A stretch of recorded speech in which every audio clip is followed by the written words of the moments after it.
All right, welcome back, Skull Hoppers. So we got a really cool segment here for you guys.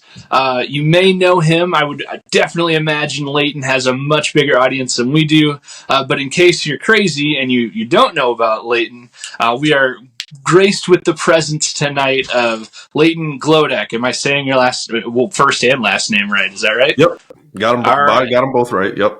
Awesome. So Leighton, I'll let you kind of talk about where people can find you really quick, because if I list it out, I might forget one or two or make one or two up. But where can people find you really quick before we get started? Yeah, pretty much anything with Strictly in front of it, I'm gonna have something to do with it. So it's myself and my two buddies, Joe and Nolan, who also run the accounts. But Strictly Football and Strictly Leighton is gonna where you're gonna find all the football stuff, especially Strictly Leighton, all Viking stuff. I throw some Timberwolves in there and other Minnesota sports, but that's all the Viking stuff. YouTube, Instagram, Twitter, TikTok, whatever. Wherever you find your stuff, you can find my my voiceovers anywhere. Yeah, and another thing too, you kind of started in this past 2024 season. You started up your own podcast too, which I've been listening to as well. You've had some pretty cool guests on there. Your regular episode is just kind of you riffing on current Vikings events. And that is Strictly Vikings, correct? Correct. Yep. Strictly Vikings. I always forget to plug that for some reason. But yeah, Strictly Vikings for sure. Yeah. YouTube and then anywhere where you get your podcasts for sure. Awesome. Well, with all that out of the way, I guess we can dive in. So Leighton, first and foremost, how did you become a fan of this wonderfully awesome, terrible team that hates to give us pains every week? How did you become a Vikings fan?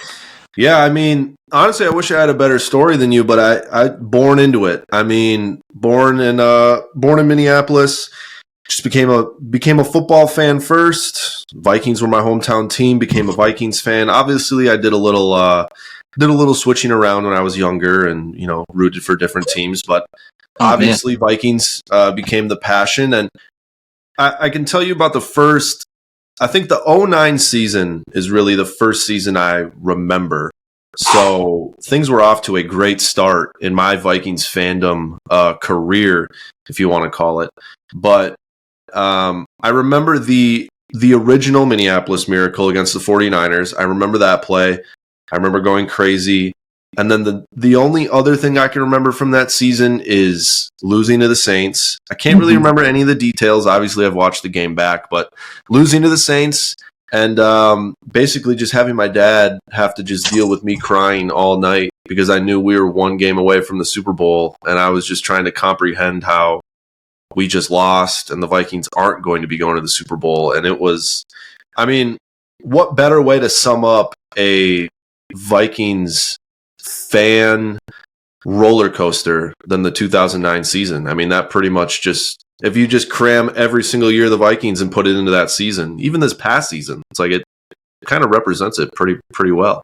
Yeah, absolutely. So Evan and I think we've got a couple of years on you, maybe about 10 years on you here a little bit. So we were both in college in our dorms watching the NFC Championship game in 2009. But don't worry, we also have an NFC Championship game heartbreak story for both of us when we were the age you were when you were watching the 2009 season. Yep.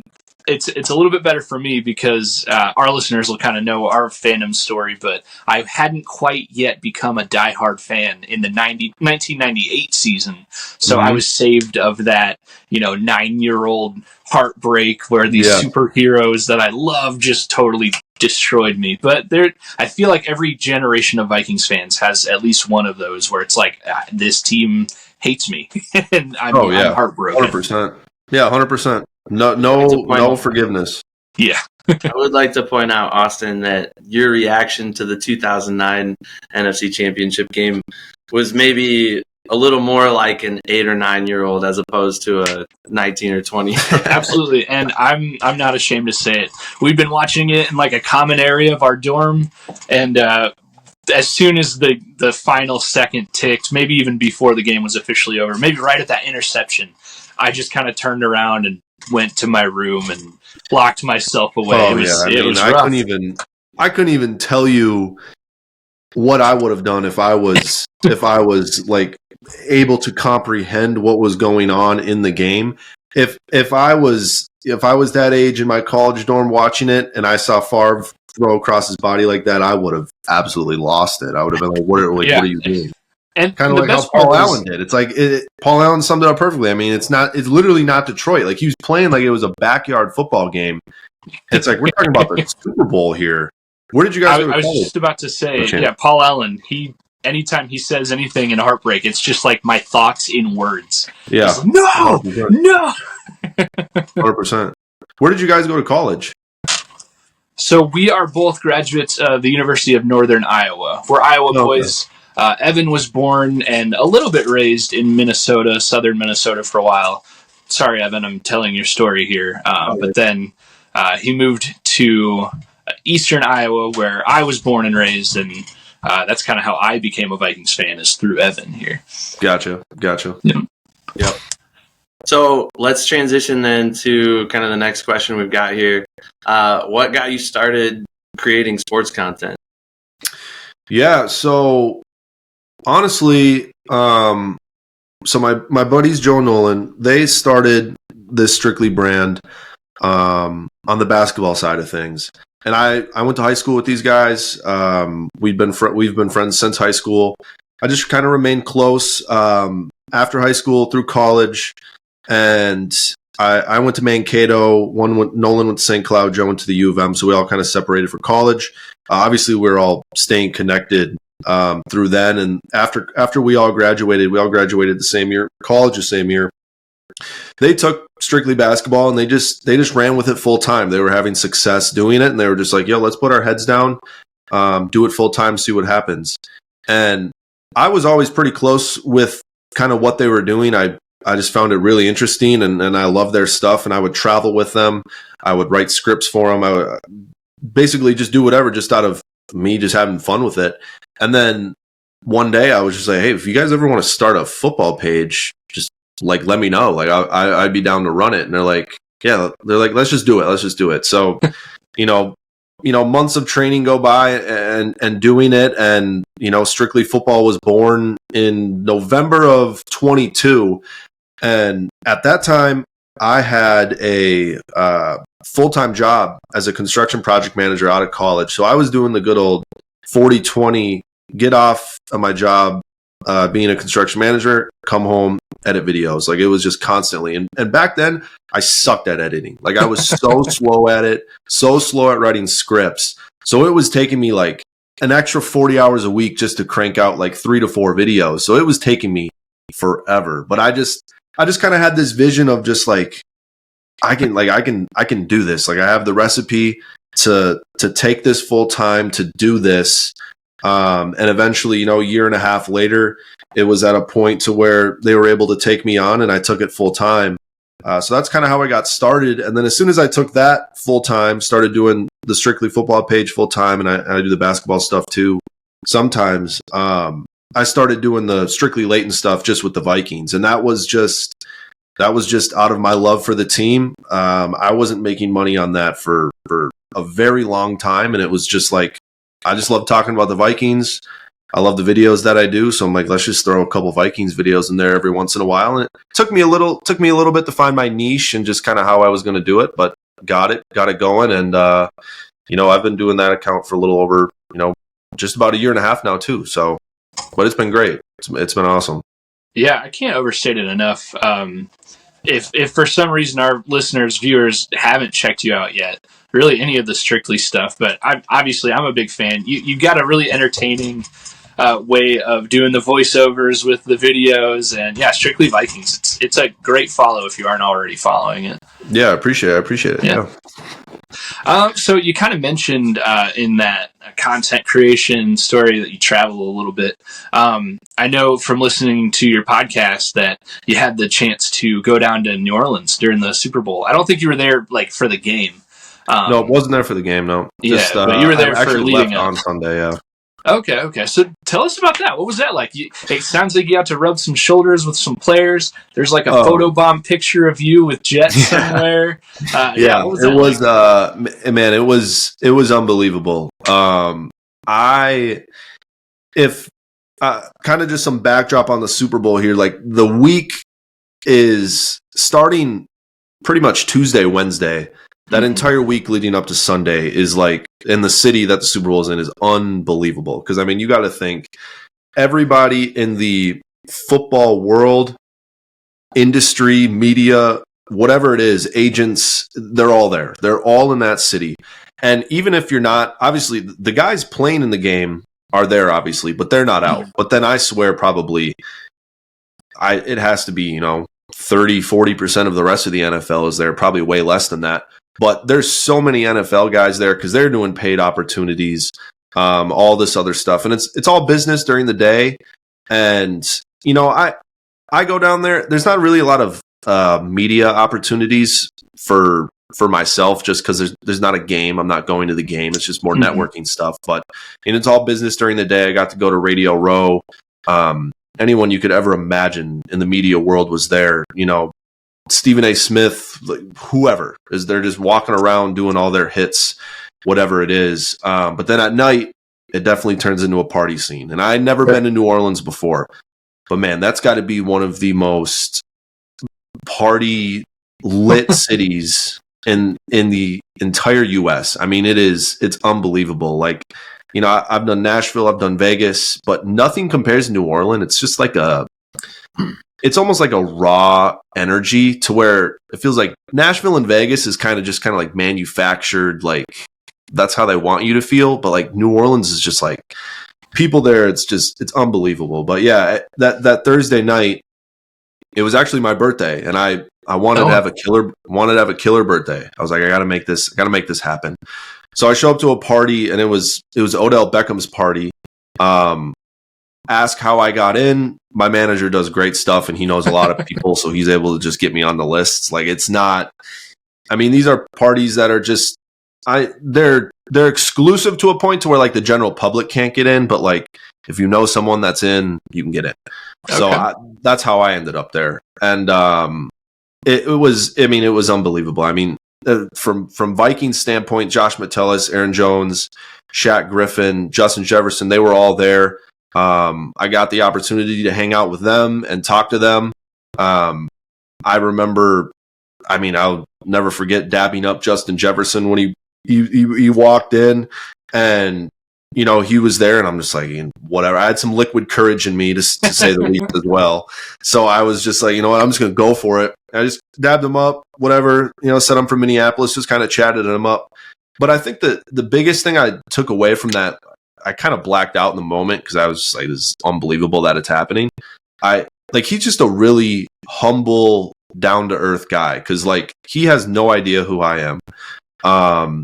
He has no like reason to talk to me. Like he could totally just shove me off and just kind of, whatever. But it's like he actually took the time to talk to me and, have a 1-minute conversation with me. And it's not like there's just loud music everywhere. So it's not like, you're sitting down having a convo with people. But, he's super humble guy. He was talking to everybody there. But I mean, after I dabbed him up, I was just kind of standing there, and Deebo Samuel came up to him and started talking. So by the end of the night, it was just like me, Deebo, and Justin Jefferson in a triangle, and I am contributing absolutely nothing to this conversation. I'm just standing there, and they're just kind of talking to each other, and I'm just like, what is possibly going on right now? Like it was unbelievable. Incredible.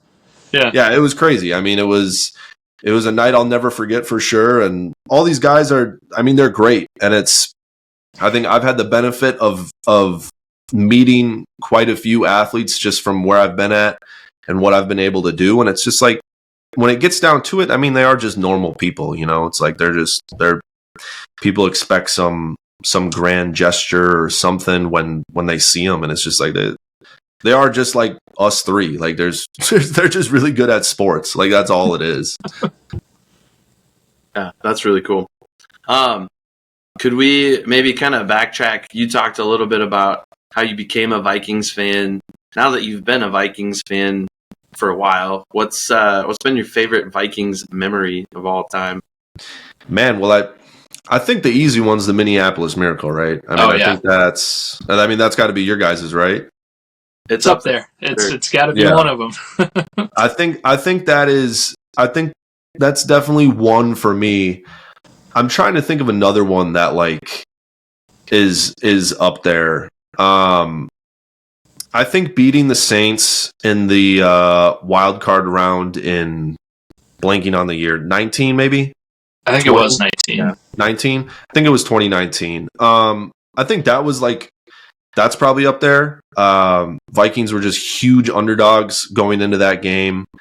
I think it was second year of Kirk Cousins. It was just kind of like we just kind of got to win this game to prove that we kind of made the right move and like Kirk can be the guy and kind of go from that. And I mean, just with the whole history with the Saints, I mean, I don't got to explain it to any Vikings fans, but just they're not our favorite team in the world, and they're up there with the Green Bays and the Phillies of the world. But I think just beating Sean Payton and New Orleans in New Orleans, just that game was outstanding. I mean, it was from top to bottom. That Thielen catch I'll never forget in overtime. It was my God, we're actually going to do this. It was just like, wow, this is happening. Yeah, and that game kind of ended not as crazy as the Minneapolis Miracle did, but almost like a normal level of crazy. Like the Miracle was like franchise altering. We'll never forget it. But the next one, that Kyle Rudolph, maybe a little push off, probably no push off. But the Kyle Rudolph touchdown, it probably silenced that stadium in just the same way that the U.S. Bank Stadium was exploded when Stephon Diggs got that. And I think they were the 2 seed? Like they were fighting for the 1 seed the entire year, I think. Mm-hmm. Like I think they were definitely higher seeded than the Vikings that year. Yeah, and I think they were like I think you would have to go back and look, but it's like, or maybe that's only when they had 2 buys, so they could have been a 3 seed. But that was, I mean, they were like up there for Super Bowl favorites, and like they were trying to go on a run, and nobody was picking the Vikings.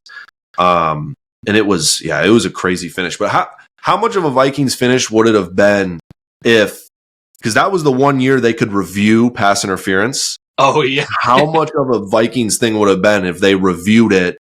Pass interference, Vikings don't score, kick a field goal, and then the Saints go score a touchdown in the 1 year that you can review pass interference. That would have been the most. And Vikings, if you remember, that ability to review pass interference was basically because of the Saints anyways, because the year before that, I'm pretty sure was when the Rams beat them.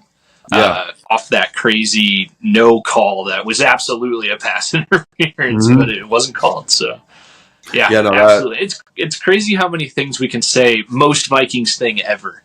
For sure. I mean, even just the idea that Sam Darnold is now all of a sudden this big controversy on if the Vikings should sign him or not. And who knows, maybe once we release this, there's already going to be some resolution to that. But there's so many most Vikings things ever the time. There's so many. I was just doing a video today of of the Vikings R words, can't say blank skins anymore. Can't say that. Taken out. NFL doesn't like that. So, but I was watching a game. It was the one where Robert Griffin III had that long, but it was Christian Ponder dropped back and he went to throw and the ball just slipped out of his hands. I'm like, that's the most Vikings thing ever. Like that's just the Vikings do a T. Like I swear none of that stuff happens to any other team. It's just us.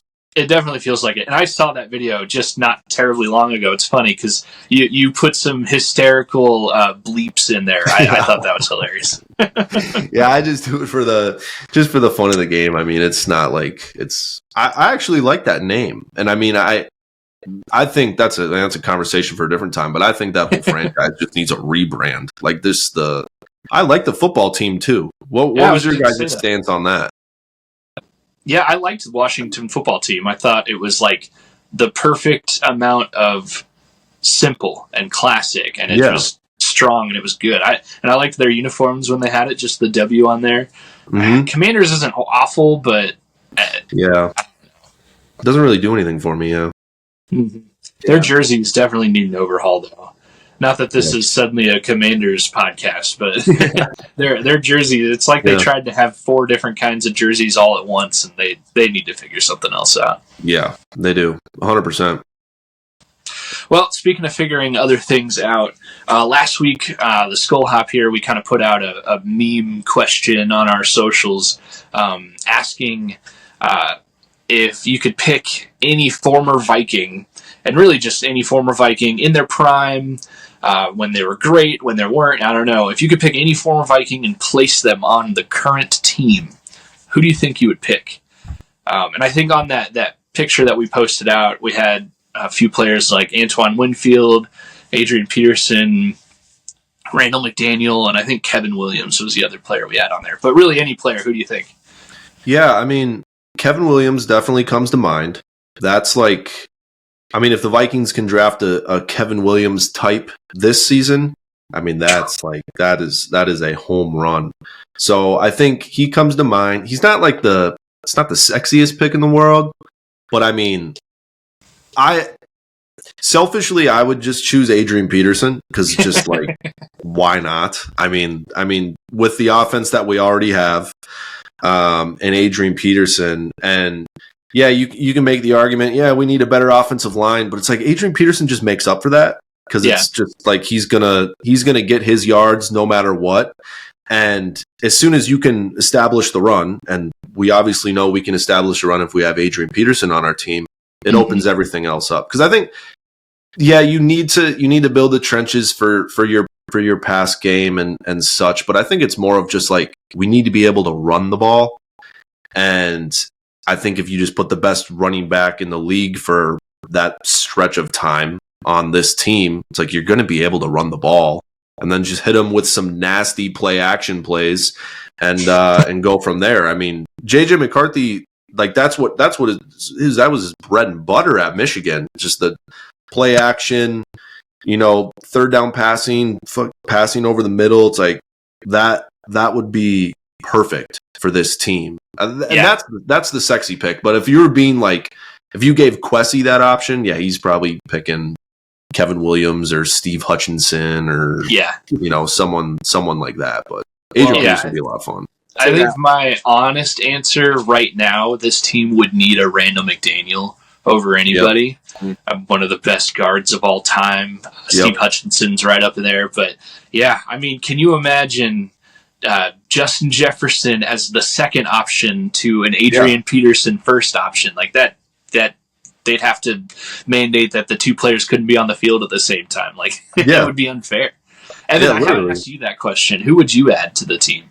Well, I just wanted to kind of add on to the point that Leighton just made about, J.J. McCarthy, bread and butter, play action, all that stuff. That's KOC's bread and butter too, and we saw it all the time with Kirk Cousins when Dalvin Cook was there. I mean, they would establish the run, and then Kirk would, do that naked bootleg all the time. That was Kirk's kind of bread and butter too. So I definitely think if they can bolster the run game and enforce the trenches up ahead, this Vikings offense they'll be good. It'll be fun. We'd be moving and shaking. Yeah, it would be. It would just be the Eagles. It would just be the better Eagles. Yeah, better Eagles. Yeah, because imagine the Eagles with a slightly better quarterback, which I might be saying insane things about saying JJ McCarthy is slightly better than Jalen Hurts, especially right now. JJ's never taken a snap in the NFL. But yeah, especially Justin Jefferson's better than any receiver the Eagles have. The Vikings have Jordan Addison too.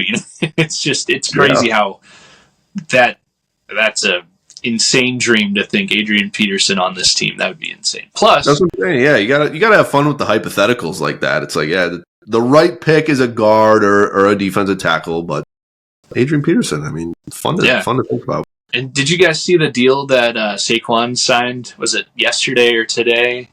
I did. That's insane. The most money ever for a running back. I can't believe it. I did.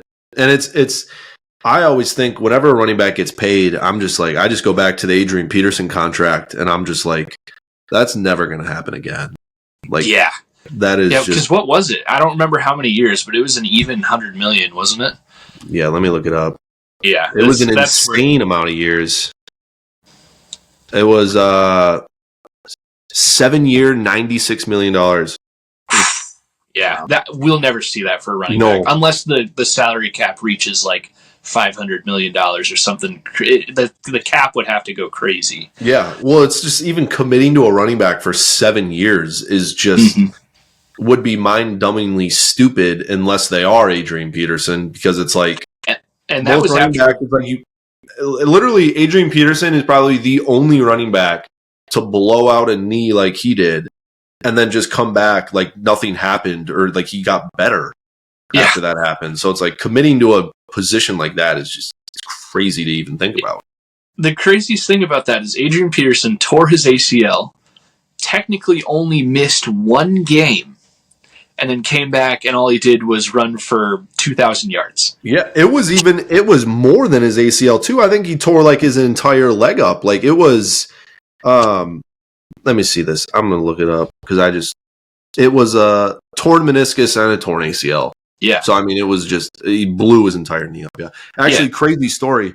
So my dad, he has his own band. It's called GB Leighton, but hence his name is Glodek Brian Leighton, and whatever. That's his middle name is my name. But long story short, he used to play at a bar up in Minneapolis called Seven, and they would host this Vikings show on like Tuesdays, and he would just kind of play like at the end of the show or going to break or whatever it would be. But he would take my brother and I along because they would have athletes on the show all the time. And this is when I was a little kid, or this was right when around Adrian Peterson got that injury, I guess.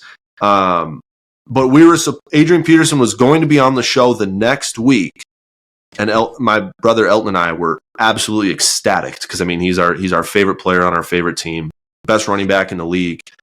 And then literally on that Sunday when we were supposed to see him on Tuesday, he blew his knee up, and like we didn't get to see him. So we were just like, again, my dad's trying to explain to my little brother why we can't see Adrian Peterson, like. He's trying to explain ACLs and meniscus to a 6-year-old, and it's like he's not having any of it.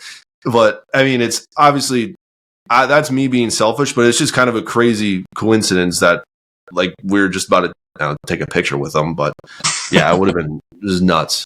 Yeah, that's crushing. That's almost the most Vikings fan thing ever to happen. Yeah. Like, it's enough to have him break your heart on the field, but break your heart when you might meet him. That's crazy. Well, and all the athletes before, they were not trying to crap on the rest of these athletes, but they were like Phil Lodeholt and like Glenn Perkins. So it was just kind of like they were Minnesota athletes, but they were just kind of like Michael Beasley, I think, showed up. Like it was just B-list like Minnesota athletes, and then they're like, "Oh yeah, Adrian Peterson's gonna be here next week," and we're just like, "Oh my god, like what?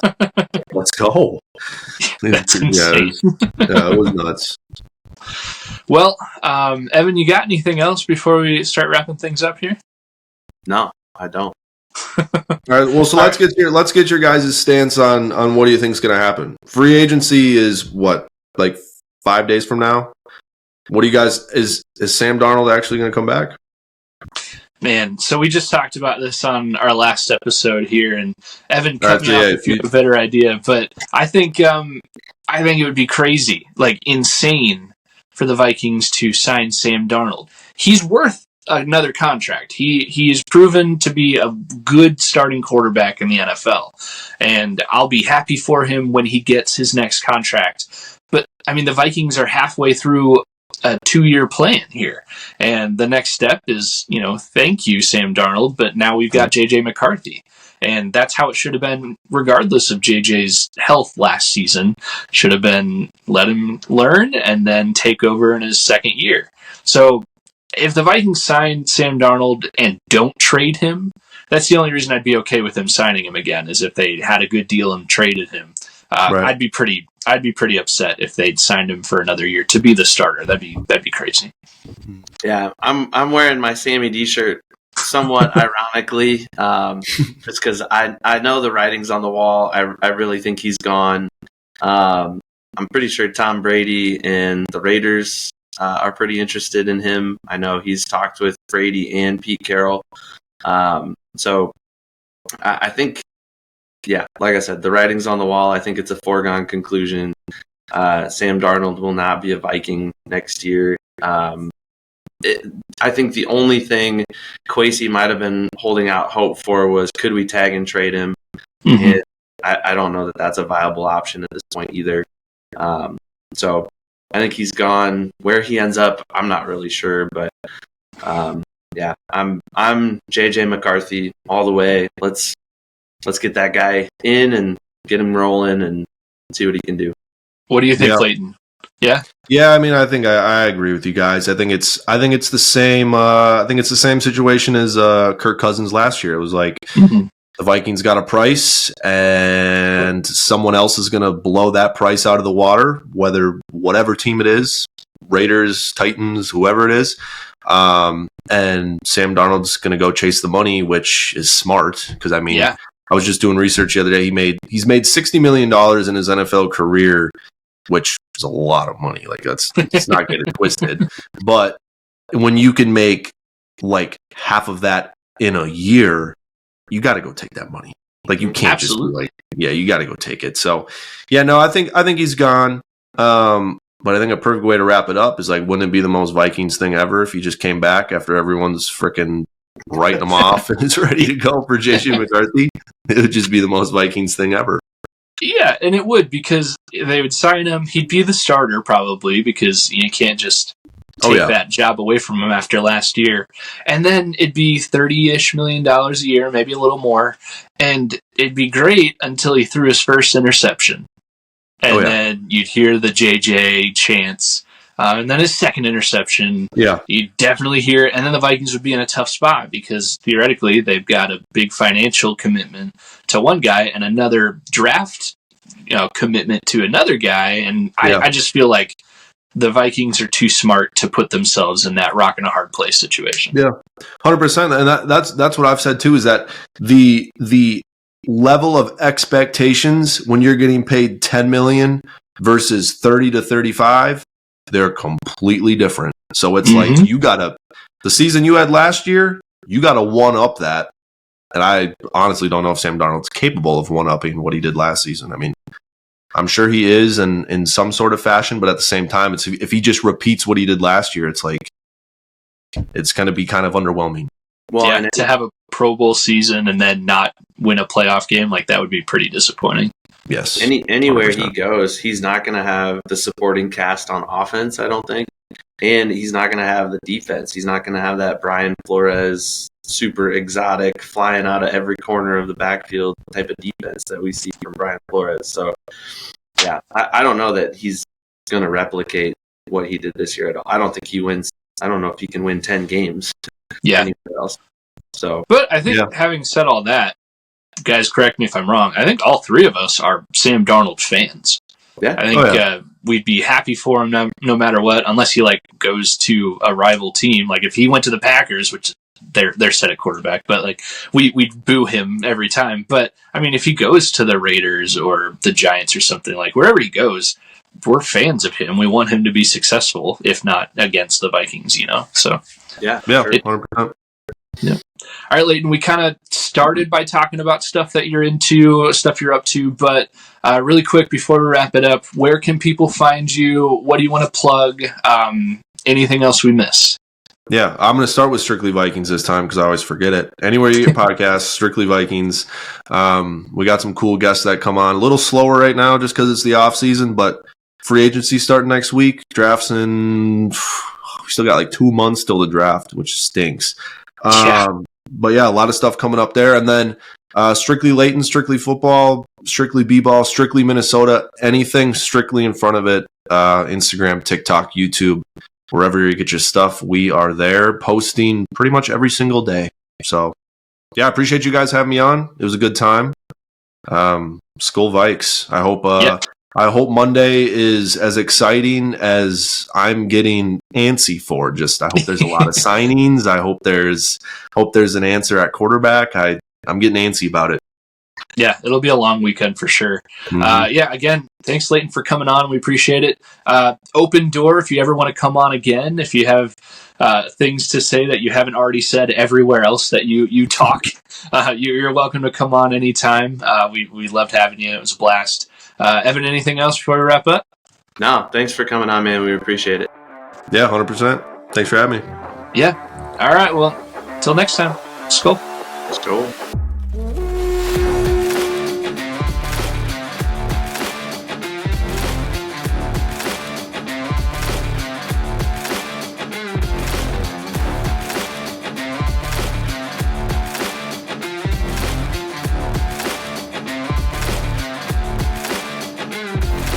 Hey Vikings fans, Evan here from the Skull Hop, and we just wanted to say thank you again so much for listening to the Skull Hop, and we also wanted to take one more opportunity to let you know that this episode of the Skull Hop has been brought to you by Big Top Ventures. If you're considering taking an all-inclusive trip to either Mexico or Jamaica, reach out to our friends at Big Top Ventures at bigtopventuresllc@gmail.com. Once again, that's bigtopventuresllc@gmail.com. You can get the lowest rate possible on several all-inclusive resorts throughout the region. Big Top Ventures, step right up to your next big adventure. And thanks again for listening to the Skull Hop.